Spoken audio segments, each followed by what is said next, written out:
Hello guys, कैसे हो आप सब। तो आज हम आ गए कभी मैं कभी तुम एपिसोड नंबर 16। तो आज आप लोग काफ़ी ये कमेंट कर रहे थे कि भाई जीत सिंह नहीं है, जीत सिंह नहीं है, उनको लाओ। तो भाई वो किसी वजह से अवेलेबल नहीं हो पा रहे, तो आगे आप ऐसे ही इंजॉय करो इसको। तो it's humble request to you. तो करते हैं स्टार्ट कभी मैं कभी तुम। भाई बहुत अच्छा ड्रामा है, जैसा कि मैंने लास्ट एपिसोड में भी आपको बताया था। हम जीत सिंह अब अवेलेबल नहीं है तो हम इसको, लेकिन फिर भी हम डिले नहीं कर पाएंगे भाई। ये काफ़ी अच्छा ड्रामा है और ख़ासकर यार मेरे को इतना पसंद आया, इतना पसंद आया, मैं देखे बिना रह नहीं पा रहा हूँ भाई। तो मैं जीत सिंह का वेट नहीं कर पा रहा, तो सॉरी इसके लिए गाइज आप लोगों को। तो आप इन्जॉय करो कभी मैं कभी तुम। मेरे को तो भाई बहुत मज़ा आ रहा है इस ड्रामे में। मैंने ऐसा ड्रामा नहीं देखा भाई अब तक। जो मुस्तफ़ा और जो शर्जीना है ना भाई, मज़ा आ रहा है यार देख के। अब मेरे से वेट नहीं हो रहा। और बाकी आपको मेरे रिएक्शंस अच्छे लग रहे हो तो प्लीज़ मेरे को अप्रिशिएट करना कमेंट्स में। तो करते हैं स्टार्ट। चल दिए तुम कहाँ पे, देखो यहाँ के रास्तों देखते हैं में।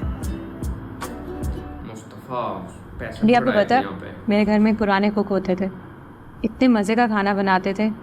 और जब भी वो खाना बनाते थे ना, मम्मी की याद आ जाती थी। But this food is way better than that. Second, ये शायद अदील को भी अच्छा ना लगे। Sharjeena, a small gift with such a lovely food. Mustafa को स्टैंड लेना ये क्या है? चाहिए। It's a gift. आपने इतना अच्छा खाना बनाया सबके लिए। It's a gift for you. मैं इस घर की मुलाजिम नहीं हूँ। यस, ये मेरा घर है, मेरे घर के लोग हैं, मैंने इनके लिए खाना बनाया। इस पे कोई नाम नहीं बनता। बिल्कुल। मैंने कब कहा आप इस घर के मुलाजिम हो? It's a token of appreciation for you. Mustafa stand लेगा भाई। This is not a token of appreciation, this is insult. Yes, और मैंने किसी को इजाज़त नहीं दी कि वो मेरी इंसल्ट करे। बिल्कुल। और किसी को देनी भी नहीं चाहिए।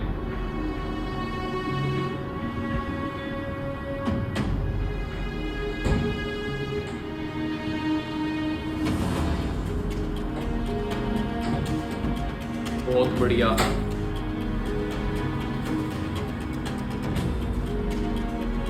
भाई मुस्तफ़ा को स्टैंड लेना चाहिए यहाँ पे।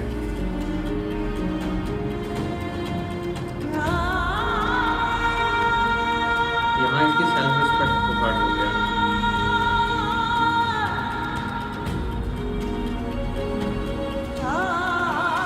ये चीज़ शायद अदील को भी ठीक ना लगे, लेकिन अदील की मदर ने कुछ बोला ही नहीं भाई इस चीज़ पे।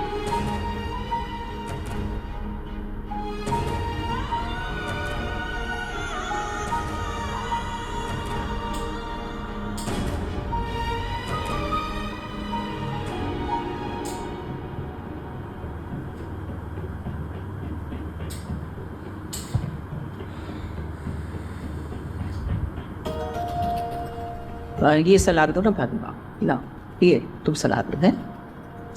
No aunty, I'm good, thank you. बात कवर कर रही है। What really happened? शर्जीना को क्या हुआ?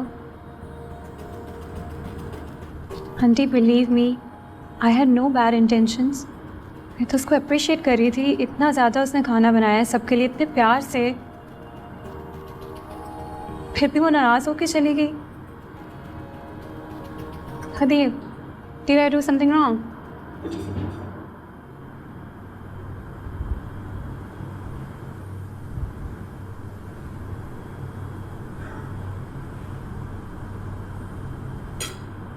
मेरा नहीं ख्याल तुमने कुछ गलत किया है। अब ये दोनों मियाँ बेटी इतना सेंसिटिव एक्ट क्यों कर रहे हैं? ये क्या बात? बस तुम छोड़ो उन लोगों को, शर्जीना का तो दिमाग ही ख़राब है। बस हम हाँ तुम परेशान मत हो, खाना खाओ। अब वकास तुमने क्यों खानी छोड़ दी मछली? ये देखो मैंने ख़ास तौर पे तुम्हारे लिए मंगवाई थी, बहुत अच्छी मछली थी। परेशान नहीं हो, खाना खाओ, कुछ नहीं हुआ। अच्छा सब ठीक है। जानबूझ के सिद्रा, आप overacting भी बहुत खामोश है। आपको भी लगता है इट्स माई मिस्टेक? सबका मूड ऑफ हो गया। फैमिली में कभी ऐसा नहीं होता कि कोई बहुत अच्छा खाना बनाए तो उसको गिफ्ट के तौर पे पैसे दे दिए जाए? हाँ नहीं नहीं, कोई ऐसी बात नहीं, तुम उसके मूड की परवाह मत करो ना, खाना खाओ है। I'm really sorry, मैं सबका मूड ऑफ नहीं करना चाहती थी। I'm sorry for that.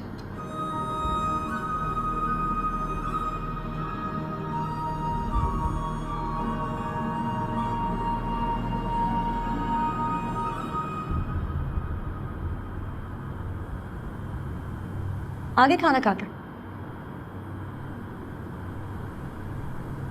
चुपचाप बैठे रहे, मेरी बेइज्जती इत्मीनान से देखी। वैसे तो तुम्हारी ये ज़बान कभी रुकती नहीं है, मौका बे मौका फजूल बातें करते रहते हो, लेकिन आज जब तुम्हारी बीवी की बेइज्जती हो रही थी स्टैंड लेना तो चुप गूंगे हो गए। क्या बोलता? वकास भाई भी वहाँ बैठे रहते हैं, और आजकल भाई भाभी को वैसे भी अम्मी बहुत ज़्यादा अहमियत देती है, तो अम्मी की फीलिंग्स हर्ट हो जाती हैं। अब्बू की तबीयत वैसे ही ऑफ है, बहस करता तो फिर सीन बढ़ता, क्या होता फिर? वाह मुस्तफ़ा, सबकी परवाह है तुम्हें। सिर्फ वाइफ, अम्मी का मूड, अब्बा की तबीयत, बहनोई के सामने फैमिली की इज्जत, भाई भाभी के एहसान, लेकिन अगर किसी की परवाह नहीं है तो वो मैं हूँ। इन सब की खातिर अगर मेरी बेइज्जती हो जाती है तो खैर है, कुछ नहीं होता है ना। एटलीस्ट मुस्तफ़ा ने घर का माहौल तो चिल रखा ना, जैसे कुछ हुआ ही नहीं, मेरी बेइज्जती हुई ही नहीं है। हमें लड़ना है, मुझे नहीं लड़ना। हाँ मुस्तफ़ा, तुम्हारी भाभी ने मेरी बेइज्जती की तुम्हारे सारे घर वालों के सामने। हाँ मेरे लड़ने का मूड है, तुम्हें नहीं लगता तुमने कोई गलती की है? सारी गलती मेरी है, मान लिया मैंने। अब्बा के ऑपरेशन के ना पैसे दिए उन लोगों ने, उनके एहसानों के तले दबे हुए हम लोग। हाँ तो इसका क्या मतलब है कि रबाब जब चाहे जिसकी चाहे बेइज्जती करेगी? उस वक्त तुम लोग उनके एहसानों के नीचे दबे हुए होगे, मैं नहीं दबती। तो क्या करूं, गला दबा दूं इसका, सर फाड़ दूं उसका? कैसे खुश कैसे होगी तुम बताओ? स्टैंड तो कुछ ना करो, तुम कुछ करने के काबिल भी नहीं। स्टैंड लेना चाहिए था मुस्तफा को, वहाँ एटलीस्ट कुछ तो बोलता। मैं कुछ करने के काबिल नहीं। हाँ नहीं हो, because you did not stand up for me. You did not try and protect my honor and my self-respect. मुझे दुख दाता इस बात का नहीं है कि उसने मेरी बेइज्जती कर दी है, ना तो इस बात का है कि तुमने कुछ बोला ही नहीं। हाँ, तुम्हारे सारे दुखों की, तुम्हारी सारी परेशानियों की वजह मैं हूँ, मैं जानता हूँ, जान गया हूँ। आज बहुत डिसअपॉइंट किया। सिर्फ आज हुई हो? मुझे तो लगा शादी के पहले दिन से ही डिसअपॉइंटेड हो, बल्कि पहले घंटे से ही जैसे ही देख लिया था। ऐसा नहीं है मुस्तफा, इस घर में ना पहले दिन से मेरे साथ ज्यादतियां हो रही हैं, ठीक है? तुम्हारी अम्मी को मैं पसंद नहीं हूँ, वो मेरे साथ रवैया ठीक नहीं रखती हैं, गधों की तरह सुबह से शाम मुझसे काम करवाती है, मेरी बेइज्जती करती है, उठते बैठते, सिर्फ मेरी नहीं मेरे घर वालों की भी। मैं वो सब सहती हूँ क्योंकि तुम मेरे साथ ठीक होते हो, लेकिन अगर तुम्हारा सलूक भी मेरे साथ ऐसे ही होना है तो मैं इस घर में हो ही क्यों? सही बात है। क्या कर रही हूँ मैं यहाँ पे? चले जाना चाहिए मुझे। जो तुम्हें बेहतर लगता है वो कर लो फिर। अपने लिए भाई। तो वो कुछ ना किया है, होगी खुशी चली जाऊँ? तुम मुस्कुरा, बातें अधूरी है अभी। क्या कह दिया यार? अब सच बोल रही हो तो फिर पूरा सच बोल दो ना, कि जाना क्यों है। ये झगड़ा, ये बेइज्जती, ये रीज़न नहीं है कि मुझसे शादी करके पछता रही हो। तुम गलती हो गई, तुमसे शादी करके बोझ बन गई है, ये रिश्ता बोझ बन गया तुम्हारे ऊपर शर्जीना। बहाना चाहिए था तो बस भाभी का बहाना मिल गया। ये मसला है ही नहीं तुम्हारा, निकलना है रिश्ते से, निकल जाओ, बहाने क्यों ढूंढ रही हो? ठीक कह रहे, गलती हो गई है मुझसे, नहीं बर्दाश्त हो रहा है ये सब मुझसे। मैं जो मर्जी कर लूँ ना तुम खुश होगे ना तुम्हारे घर वाले, और जिस जगह पे मेरी इज्जत नहीं है, मेरी ज़रूरत नहीं है, मैं वहाँ पे क्यों रोकूँ? सही बात है। ठीक कह रहे, बस आज की रात बर्दाश्त कर लो मुझे, कल से नजर नहीं आऊंगी मैं। क्या मेरी खता, दे मुझको बता।